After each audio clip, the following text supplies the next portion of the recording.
Ready to Love returns with its eighth group, and a major precedent is set within about halfway through the episode that puts both the men and the woman on notice.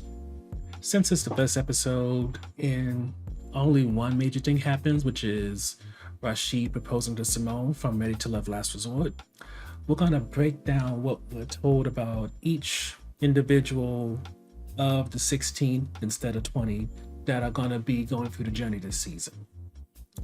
We have Lyndon, who is a 33-year-old cocktail bar manager who comes from Kingston, Jamaica, and he seems ready to phase out of the bar life and look for something else. Following him, we have 38-year-old Morgan, who's an interior designer, who has the nickname Pastor Morgan amongst her friends due to her strong faith and also being raised in the church. Following her, we have Blue, whose actual name is Damien, and it's not really explained why he goes by Blue, but whatever. He is a 40-year-old lounge, liquor store, and also hookah lounge owner who likes being outgoing and considers himself spontaneous. Next up is Demario, who's a 37-year-old accountant who's into fashion and more than just the superficial. He goes to therapy, tries to keep up with his nephew back in Dallas, especially after his sister died of breast cancer, and he considers himself an alpha who's just looking to make a tight family unit. Next up is Marsha, who was born and raised in Miami and is a 34-year-old fashion designer. Following her is Anthony, who's a 39-year-old nurse practitioner who has a daughter. Next is Blake, who's a 44-year-old corporate security officer who has 3 boys who are 23, 13, and 9, and he seems to be done having kids at this point and likely doesn't want to add a 4th baby mama to his, I don't want to say his roster, but that's what we're going with for now. Following him is Mercedes, who's a 31-year-old flight attendant who seemingly isn't the usual flight attendant who just was like, oh, I get to travel all the time. Her thing when it comes to being a flight attendant was based off of when she was a kid, watching planes take off and land, and that really appealing to her. Next up is Corbeya, who is a 31-year-old digital strategist who likes a man over 6 feet and extroverted. And we're told from her mom is Latina, her dad is black, and while she doesn't have any kids now, she does want them. Next up is Andre, who's a 39-year-old entrepreneur, with us not learning what type of businesses he invested in or created, but what is made clear is that he is a bit of a jokester. Next up is Jeffrey, who's a 32-year-old executive assistant who is a mother of 3 and considers herself spiritual. Following her is Dre, who's a 39-year-old radio producer and DJ who is into marketing, rapping, and is notably shorter than most of the men and about the same height as the ladies, potentially when they don't have heels on. Next up is Natasha, who's a 37-year-old attorney who was engaged at the one time, but she decides not to go into that. But what she does make clear is that she has long been very committed and married to her job, and she wants to change that. Next up is Zulika, aka Z, who's a 34-year-old digital producer who, when it comes to her relationship, she likes to baby her men, and she believes communication is everything in a relationship.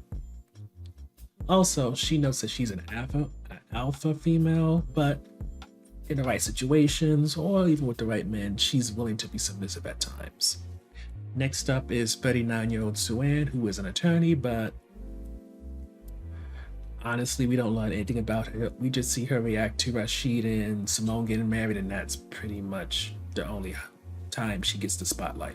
Lastly, there's Tony, who is a 42-year-old tax director with 2 boys, aged 16 and 9, and he's trying to get closer to God in his journey, separate from the journey that he's about to be on Ready to Love. And alongside that information, we learned that his parents were never together in terms of being in a relationship, and he also grew up in the projects. So, with noting what the major moment was of the episode and breaking down who is going to be part of this season, let's get into who gets eliminated in the first episode. The bottom 2 for this episode is Dre, Blake, Natasha, and Z. The reason Dre was in the bottom 2 is because he's short. Plain and simple, there's no real other reason given. The women want somebody taller than them, and even though Dre is very charismatic, friendly, probably one of the nicest guys amongst the cast for this season, he's short. It seems that's an automatic issue that will keep him from going forward. Now, as for the person who's also in the bottom two with him, Blake, his issue is that between not wanting to have more kids, coming off a little bit of pompous as well, that made him so that when it comes to people like Mercedes and Conveyor, they didn't like him. But because Jeffrey liked him, because they had a moment together when Rashid and Simone were talking, that's what saved Blake. And unfortunately for Dre, even though he had the better personality, probably wanted kids and all that, he gets eliminated. Now, on the side of the ladies, the two bottom people were Natasha and Z. Natasha, it seemed that between Blake and others, they felt like there wasn't much there, so that was an issue. And then when it come to Z, she had the dreaded homegirl vibes label, so with that, the guys were ready to chop her off the block. But it seems that even though Z has the homegirl vibes, they'd rather someone who would be like a homegirl, maybe give them some advice or information about what the ladies are saying, versus Natasha, who they just aren't feeling, especially with Blake leading the way with saying negative things. And that's why she gets chopped. Thus leaving us with Dre leaving, Natasha leaving, Z staying, and Blake staying. But when it comes to Z, she has to worry about getting out of that homie vibe feel. When it comes to Blake, he just needs to be a little bit more conscious of what he says around the ladies. And on top of that, not just being conscious about what he says, but how he says it, and being very careful about doubling down on opinions that aren't necessarily for the type of audience that he's working with. So in terms of highlights, it's definitely that Simone and Rashid got engaged, even though it was kind of weird that they did it on camera the way they did. But I look at it this way. When it comes to Ready to Love, we don't really get much in the way of updates in terms of who stayed together, who got engaged, maybe created a family. That information we don't get unless we go through people's social media accounts, or in the case of Joy and Clifton, we see them in advertisement for Love and Marriage DC, so then we know, hey, they got engaged, they're still together. Otherwise, you may see things like who showed up in the last season. I think it was Liz and Jason, they popped up, but then if you read the blogs, internet, whatever, you find out not too long after they showed up on the season, they broke up. So it's kind of like, as much as you want Ready to Love to be this type of thing which gives you like hope and has success stories, they come few and far in between, and the show itself doesn't do itself any favors by not highlighting, hey, these people made it, this person made it, or these people learned a lot from this show and it got them into a good relationship. All we get is just reunion shows where it seems like people broke up as soon as the cameras went off and the end of their relationship was very dramatic, or now it's just in this really weird, awkward place. So with at least having one couple that's engaged and, could potentially get married and, really be an example for future Ready to Love cast members, one is better than none. So in terms of the on the fence topic, I got to admit, it's really sucky that when it comes to Ready to Love, which is one of the few all Black dating shows, especially focusing on people usually about 30 and above, that diversity is still a major issue for this show. If you're somebody that's a heavy-set woman, if you're a short man, if you don't fit into that, R&B superstar look, it's very hard for you to make it far on this show. And it seems like that may never change because, yes, we get one person who looks different from the rest, but it seems that casting people, while they may try to throw that person out there, they don't also put in people who like that type of person. So either they kind of become somebody who gets eliminated in the first episode, or they just are there until they self-eliminate, or because, things are finally whittled down to people wanted to actually be intentional about who they choose, they realize, oh, you're still here? And then that's what leads to them getting cut. The second on the fence topic is that there's no real instant hooks when it comes to this episode, and I'm not saying that's going to speak for the whole season because we see that there's going to be love triangles and everything, but I don't see it really for anybody off the bat. I mean, granted, there are certain people who come off as characters like Jeffrey, who gives this Kim Kardashian vibe, and you can tell that Corvea is very much loved by the producers for her commentary. But as much as we should invest in individuals and what they can bring, I still feel like the ultimate goal of this show is supposed to be giving people who's 30 and above, especially black people who want to be with black people, some kind of hope when it comes to romance. And I mean, just based off of Dre getting kicked just because he was short, it feels like we get the same thing, different season. People who are still very stuck in their ways, not really ready to love, but more so to date with some kind of intention. And I mean, it could always get better. We say that damn near every season, but I won't say it's getting worse. It's just for everything that you see, the show tries to fine tune with, like, us not having 20 people instead of having 16, you still see the same old issues. And I don't know. It's still a show that we like, if not love to watch, but we recognize that it's not something that should set a precedent of what love should look like, even though it has its moments like what we see with Rashid and Simone. So unlike for other shows we cover, we're not going to do it overall because it feels kind of weird to do that when it comes to these people's lives, but we will give predictions in terms of who's the next man to be eliminated, next woman to be eliminated, and maybe even some in-game couples.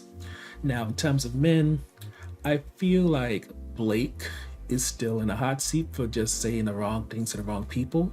And yes, Jeffrey could definitely go to bat with him and keep him around, as we've seen with a lot of men and women who have that one person who keeps going at bat for them. But eventually, especially considering Jeffrey has like 3 people that she likes, there's a good chance that Blake can hit to the bottom of that list, and then that could allow for Corvea and Mercedes to get him out and allow for the men to be put on notice that you really need to step up and also watch your mouth. In terms of the women, I feel that C could potentially step up and maybe latch, or else have one of the men latch onto her since she seems to be cool. And yes, most of the time men don't really like alpha women when it comes to this show, but who knows what could happen.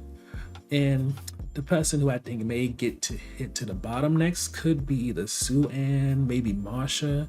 And the main reason I'm saying that is because when it comes to how this episode was edited, none of the men mentioned Marsha as their top. Sue Ann was basically persona non grata. She got one moment in the sun, commenting about Rashid and Simone's engagement, but otherwise you didn't learn or see her much in this episode. And I don't know if they're setting her up to maybe become more notable in the future, or if there's that little amount of investment in her because she's not going to do much. She just happened to not be one of the first ones, or maybe for the first few episodes, not someone who gets eliminated early, but also isn't someone who brings any kind of draw. So that's why there's not a lot of scenes with her.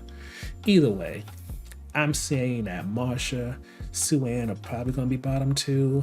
Sue Ann, just because the way that this has been edited, doesn't seem like she's going to bring anything to the table, may not get much of the men's interest because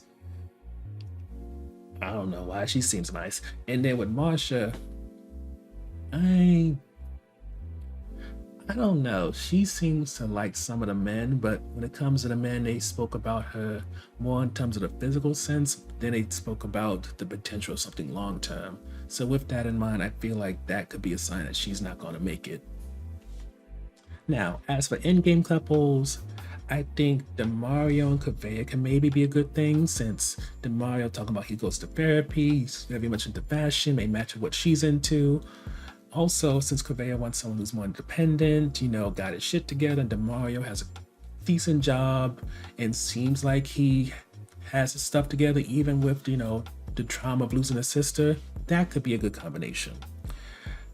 Following that is Anthony and Morgan, and I think what will keep them together, especially going long term, is because we don't really hear a lot about faith when it comes to this show. I mean, people may say that they believe in God and all that, but in terms of really speaking on their journey to faith and like maintaining it, we don't really hear the conversations that Anthony and Morgan had. So that could be something that keeps those two together and in the long term keep them going. Now, as for a third couple, since Ready Love tries to get three final couples, it's hard to say if we may get one. It's been less and less of a thing over the seasons, but it's still early. There's nobody that's really like an instant match. There's some chemistry like we have with Anthony and Morgan, or similarities like Demario and Corbeia, but anything can happen as people say or do something stupid, and that instantly kills the chemistry.